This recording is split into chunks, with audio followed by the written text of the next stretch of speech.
Hello student, कैसे हैं आप सब। उम्मीद करते हैं आप सब ठीक होंगे। एक बार फिर से आपके YouTube channel study with GM में आपका स्वागत है। आप सभी को पता है हम सब इस समय यूपी SSC मुख्य सेविका की तैयारी कर रहे हैं। अभी तक आपका सिलेबस नहीं आया था, तो एक अनुमानित सिलेबस के बेस पर आपको पढ़ाया जा रहा था, लेकिन अब आपका सिलेबस आ गया है। तो उसमें क्या है कि ना आपकी हिंदी है, ना जीके जीएस है, ना मैथ है, ना रीजनिंग है। तो जो आपके सिलेबस में बस आपको वही पढ़ना है। अभी तक क्या था कि बस एक अनुमान लगाया जा रहा था, क्योंकि यूपी SSC के जितने भी एग्जाम होते हैं उनमें क्या होता है कि GK GS, Hindi, basic math, reasoning ये सब आता है। तो उसी के बेस पर एक आइडिया केवल लगाया गया था कि ये सब आपके एग्जाम में आ सकता है। लेकिन अब तो क्लियर हो गया, जो भी आपके एग्जाम में आने वाला है उसका सिलेबस आ चुका है। और सर ने बताया, आपको हम बता दें कि एक ये लिंक है जिस पर मैं आपको पढ़ा रही हूँ, और एक और चैनल है जिसका भी लिंक टेलीग्राम ग्रुप में शेयर किया गया है। अभी मैं उसका डिस्क्रिप्शन में उसका लिंक दे दूंगी। उस पर क्या है कि सर आपके कुछ टॉपिक सॉल्व करवाएंगे और कुछ टॉपिक हम सॉल्व करवाएंगे। तो आप क्या करें कि आप दोनों उसको यूट्यूब चैनल को सब्सक्राइब कर लें, मेरा भी और सर का भी। उसमें जो है डिजीज का लेक्चर जो है सर ने आज पढ़ा दिया है। सबसे पहले उन्होंने बुखार के बारे में पढ़ाया है, जो कि थ्योरी लेक्चर है। आप लोग जा करके उससे देखिएगा, मैं भी लिंक उसका दे दूंगी डिस्क्रिप्शन में। और आप लोग से एक बात और पूछना चाहती हूँ कि आप लोग को थ्योरी क्लास चाहिए या फिर ऐसे ही MCQ बेस यानी कि ऐसे क्वेश्चन वाले चाहिए। आप लोग कमेंट करके जरूर बताइएगा। आज तो आपके लिए हम केवल वैसे ही ऑप्शनल यानी MCQ क्वेश्चन टाइप के लेकर के आए क्लास, लेकिन अब अगर आप लोग कमेंट करके बताएंगे कि आप लोग को थ्योरी की क्लासेस चाहिए या फिर MCQ टाइप चाहिए, उसी के अकॉर्डिंग आगे हम क्लास अपना कंटिन्यू करेंगे। तो चलिए आते हैं अपने प्रश्न पर। आज का जो हमारा टॉपिक है सबसे पहले जान लीजिए, वो है जनसंख्या विस्फोट एवं जनसंख्या नियंत्रण। ये जो है आपके सिलेबस में है। जनसंख्या विस्फोट का मतलब आप लोग समझ रहे होंगे, यानी कि जो जनसंख्या वृद्धि है और जनसंख्या नियंत्रण से कुछ क्वेश्चन जो है वो हम आपके लिए लेकर के आए। तो चलिए आते हैं अपने प्रश्नों पर। आज का जो हमारा पहला प्रश्न है वो दिया हुआ है कि भारत में जनगणना सर्वप्रथम किस वर्ष हुई थी। ये बताना है कि जो भारत में सबसे पहले जनगणना हुई थी वो कब हुई थी। तो इसको ऑप्शन दिया हुआ है 1881 ईस्वी, 1885 ईस्वी, 1872 ईस्वी या फिर 1884 ईस्वी। तो इस क्वेश्चन के अगर हम राइट आंसर की बात करेंगे तो इस क्वेश्चन का बच्चे राइट आंसर हो जाएगा ऑप्शन सी 1872 ईस्वी। जो पहली जनगणना हुई थी भारत में वो कब हुई थी, 1872 ईस्वी में हुई थी। और अगर हम बात करें कि ये किसके शासनकाल में हुई थी, ये जब हुई थी जबकि हमारा देश क्या था, आज़ाद नहीं था। ठीक है, जब अंग्रेजों का शासन था तो उसमें क्या था कि गवर्नर जनरल, किसके, गवर्नर जनरल लॉर्ड मायो, किसके, लॉर्ड मायो के शासनकाल में जो हुई थी, गवर्नर जनरल लॉर्ड मायो के शासनकाल में सबसे पहली जनगणना 1872 में हुई थी। और अगर ऐसा क्वेश्चन आपके एग्जाम में आ ही जाता है कि स्वतंत्र भारत में, यानी ये तो है कि जब अंग्रेजों का शासन था और जब हमारा देश स्वतंत्र हो गया, तो स्वतंत्र भारत में जो है सर्वप्रथम जनगणना कब हुई थी, तो आपकी 1951 में। भारत में ऐसे ही केवल क्वेश्चन आता है भारत में जनगणना सर्वप्रथम कब हुई, तो आप क्या टिक करेंगे 1872 में। लेकिन अगर ऐसा क्वेश्चन रहता है स्वतंत्र भारत में, यानी कि जब भारत आज़ाद हो गया, हमारा स्वतंत्र हो गया है, उसके बाद में सबसे पहली जनगणना कब हुई है, तो 1951 ईस्वी में हुई है। चलिए अगले प्रश्न पर आते हैं।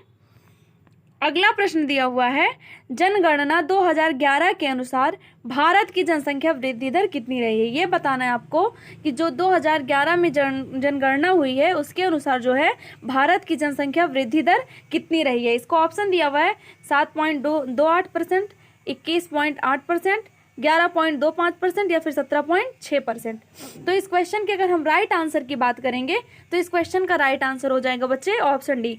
अब ये है कि अगर आपके एग्जाम में ऐसा क्वेश्चन आता है तो कोई ज़रूरी नहीं है कि बिल्कुल एग्जैक्टली यही वैल्यू दी हुई 17.6, यहाँ पर 17.7 भी हो सकता है, 17.72 भी हो सकता है, क्योंकि आप देखेंगे तो अलग अलग बुक में जो है अलग अलग वैल्यू होती है। तो आप इसके लगभग में लगाएंगे। अगर आपका ये पॉइंट दिया हुआ है 17.6 तो बहुत ही अच्छी बात है, अगर नहीं दिया है तो इसके लगभग में जो ऑप्शन रहेगा 17.7 हो गया, 17.72 हो गया, ऐसा रहेगा तो आप उसको टिक करेंगे। चलिए अगले प्रश्न पर आते हैं।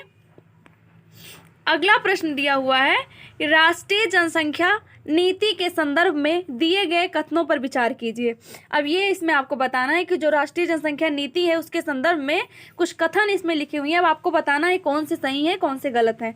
तो इसका जो कथन दिया हुआ है वो जो पहला है वो दिया हुआ है कि राष्ट्रीय जनसंख्या नीति 2000 में लागू की गई थी। और दूसरा कथन दिया हुआ है इस नीति के तहत 18 वर्ष से कम से आयु के बच्चों को निःशुल्क शिक्षा प्रदान करने की व्यवस्था की गई है। अब आपको ये बताना है किसका कौन सा ऑप्शन सही है। तो चलिए इसको ऑप्शन देख लेते हैं। इसको ऑप्शन दिया हुआ है कि उपरोक्त कथन में से कौन सा सही ऑप्शन दिया हुआ है, केवल एक, केवल दो, एक और दोनों, या फिर इनमें से कोई नहीं। तो इस क्वेश्चन के अगर हम राइट आंसर की बात करेंगे तो इस क्वेश्चन का राइट आंसर ऑप्शन ये हो जाएगा, यानी कि राष्ट्रीय जनसंख्या नीति जो है वो 2000 में लागू की गई है। लेकिन राष्ट्रीय जनसंख्या नीति में ऐसा कुछ नहीं है कि 18 वर्ष से कम आयु के बच्चों को निःशुल्क शिक्षा प्रदान करने की व्यवस्था हो। इसीलिए इस क्वेश्चन का राइट आंसर ऑप्शन ये हो जाएगा, यानी कि केवल आपका यही वाला सही है, राष्ट्रीय जनसंख्या नीति 2000 में लागू की गई है। चलिए अगले प्रश्न पर आते हैं। अगला प्रश्न दिया हुआ है, भारत की कुल जनसंख्या का कितना प्रतिशत भाग उत्तर प्रदेश में रहता है। अब ये बताना है कि जो पूरे भारत में जितनी जनसंख्या है तो उतने पूरे यानी कुल जनसंख्या का अगर हम परसेंटेज निकालते हैं तो कितना प्रतिशत जो भाग है वो केवल उत्तर प्रदेश में निवास करता है। तो इसको ऑप्शन दिया हुआ है 20%, 16%, 11% या फिर 9%। तो इस क्वेश्चन के अगर हम राइट आंसर की बात करेंगे तो इस क्वेश्चन का राइट आंसर हो जाएगा ऑप्शन बी 16%। किसी किसी बुक में जो है आपको 16.2 भी लिखा मिलेगा, यानी 16.2% भी लिखा मिलेगा। तो आप लोग एग्जाम में अगर क्वेश्चन आता है तो अपना दिमाग लगा सकते हैं कि जिसके लगभग में जो रहेगा 16.2 है या फिर 16 है, तो आप अगर दोनों में से कोई भी है तो उसको आप टिक करेंगे। चलिए अगले प्रश्न पर आते हैं। अगला प्रश्न दिया हुआ है, 2011 की जनगणना के अनुसार सबसे अधिक जनसंख्या वाला राज्य कौन सा है। अब ये बताना है आपको कि जो 2011 में जनगणना हुई थी उसके अनुसार सबसे अधिक जनसंख्या वाला राज्य कौन सा है। इसको ऑप्शन दिया हुआ है बिहार, महाराष्ट्र, पश्चिम बंगाल, उत्तर प्रदेश। तो इस क्वेश्चन के अगर हम राइट आंसर की बात करेंगे तो इस क्वेश्चन का राइट आंसर हो जाएगा ऑप्शन डी, यानी कि उत्तर प्रदेश। 2011 में जो जनगणना हुई है उसके अनुसार सबसे अधिक जनसंख्या जो है वो उत्तर प्रदेश में है, यानी सबसे अधिक जनसंख्या वाला राज्य जो है आपका उत्तर प्रदेश है। चलिए अगले प्रश्न पर आते हैं। अगला प्रश्न दिया हुआ है, 2011 की जनगणना के अनुसार, ये गलती से ये गलती से टाइप हो गया यहाँ पर, ये 2011 केवल होना चाहिए।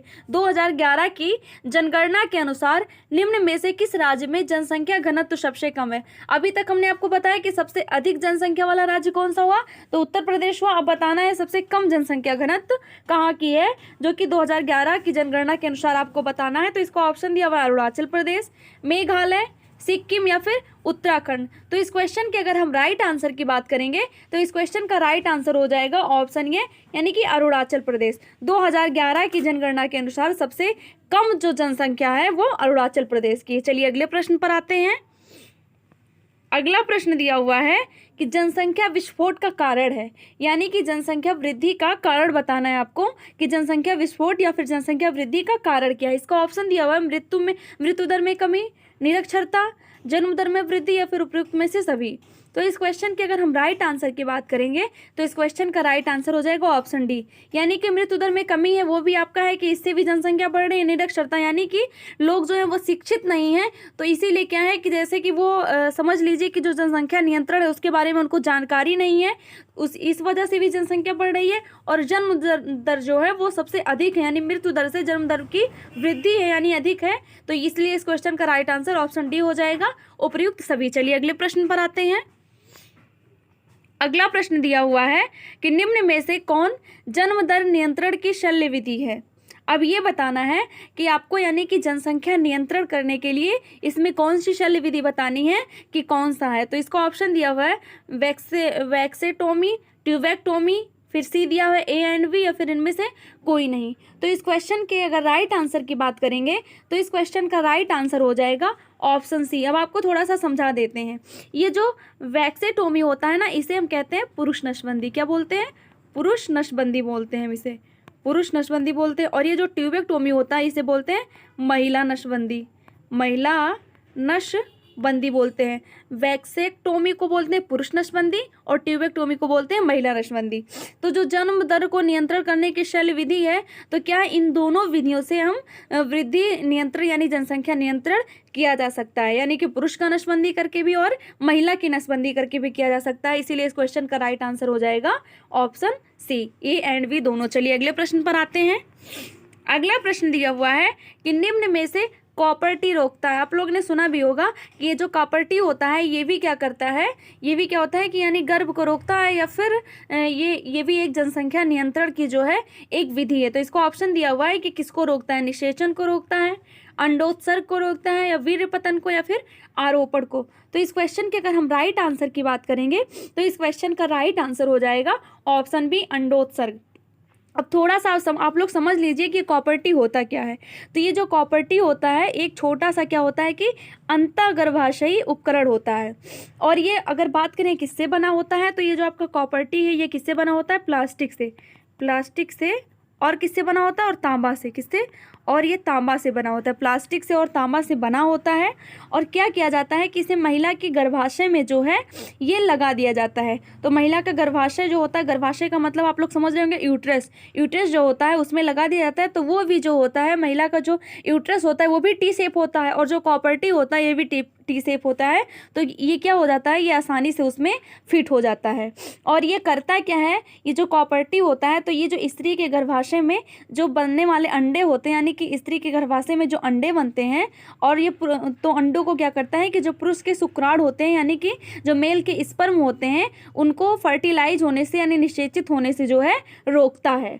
ठीक है, तो क्या हुआ कि ये भी आपका जो हुआ कि जनसंख्या वृद्धि को पर नियंत्रण करने का या जनसंख्या वृद्धि को रोकने का जो है ये भी एक उपाय है जो कि कॉपर्टी है। और ये जो होता है ये अस्थायी विधि होता है। अभी जो हमने आपको बताया था वैक्सेक्टोमी और टीबैक्टोमी, तो क्या होता है वो अस्थायी होता है, यानी कि अगर पुरुष और महिला का नसबंदी करवा दिया गया तो क्या हो गया कि हमेशा के लिए हो गया कि अब संतान नहीं वो उत्पन्न कर सकते हैं। लेकिन ये जो कॉपर्टी होता है इसे क्या होता है, इसे अपनी इच्छा के अनुसार निकलवाया जा सकता है। जैसे किसी ने लगवा लिया और जब उसकी इच्छा हुई बच्चे को जन्म देने की तो क्या होता है कि कॉपर्टी को निकलवाया भी जा सकता है। चलिए अगले प्रश्न पर आते हैं कि महिलाओं में शल्य क्रिया द्वारा बांधकरण प्रक्रिया को कहते हैं।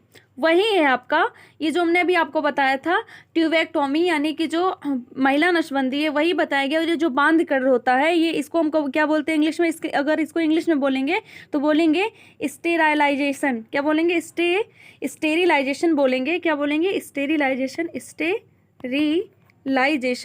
तो ये क्या होता है, ये पुरुष और महिला दोनों में होता है। तो ये बताना है कि महिलाओं में, आपको पुरुष में नहीं महिलाओं में बताना है कि महिलाओं में शल्य क्रिया द्वारा बांधकरण प्रक्रिया को क्या कहते हैं। इसको ऑप्शन दिया हुआ है नलिका उच्छेदन, प्रत्यारोपण, रोधक, या फिर इनमें से कोई नहीं।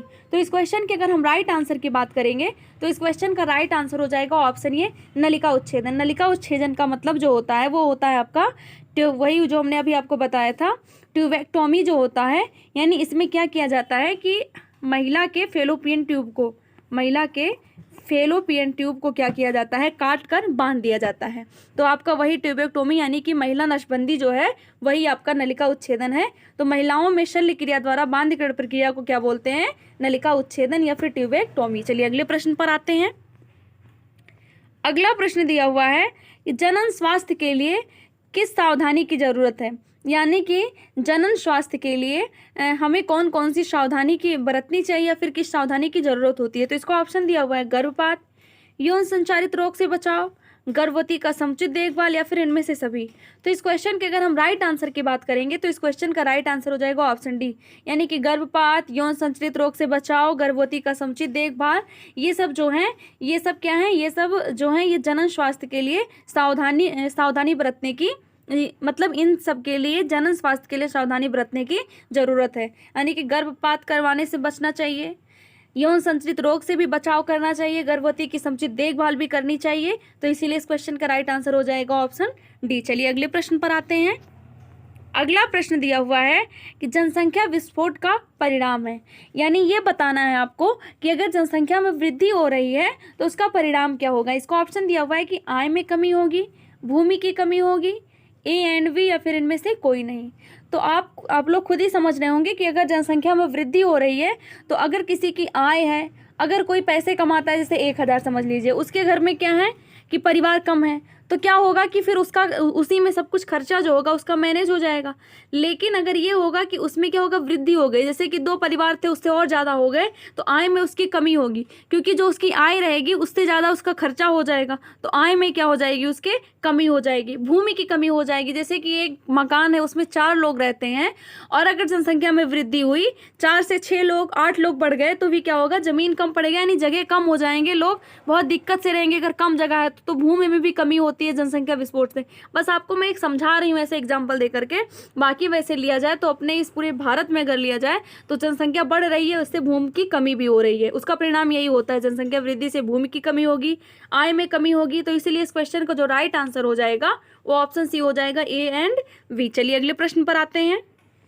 अगला प्रश्न दिया हुआ है कि जनसंख्या नियंत्रण के लिए हार्मोनल गर्भ निरोधक गोली प्रयुक्त है। अब ये बताना है आपको कि यानी जनसंख्या नियंत्रण के लिए, यानी जनसंख्या वृद्धि को कम करने के लिए, उसको नियंत्रित करने के लिए कौन सी हार्मोनल गर्भ निरोधक गोली जो है वो प्रयुक्त है। तो इसको ऑप्शन दिया हुआ है माला डी, मालायन, सहेली या फिर इनमें से सभी। तो इस क्वेश्चन के अगर हम राइट आंसर की बात करेंगे तो इस क्वेश्चन का राइट आंसर हो जाएगा ऑप्शन डी, इनमें से सभी। यानी कि जो माला डी है ये भी गर्भ निरोधक गोली है, मालायन भी गर्भ निरोधक गोली है, सहेली जो है ये भी गर्भ निरोधक गोली है। इनसे क्या किया जा सकता है, इनसे जो है जनसंख्या नियंत्रण किया जा सकता है, यानी कि संतान उत्पत्ति नहीं होती है अगर इस मतलब गोली का या दवा का जो है प्रयोग किया जाए। तो चलिए अगले प्रश्न पर आते हैं। अगला प्रश्न दिया हुआ है जनसंख्या अधिक होने से क्या होगा। इसमें आपको बताना है कि अगर जनसंख्या अधिक हो जाएगी तो ये जो ऑप्शन दिया है ये क्या होगा। प्रति व्यक्ति आय कम हो जाएगी, प्रति व्यक्ति आय बढ़ जाएगी, जनसाधारण का स्वास्थ्य अच्छा हो जाएगा, इनमें से सभी।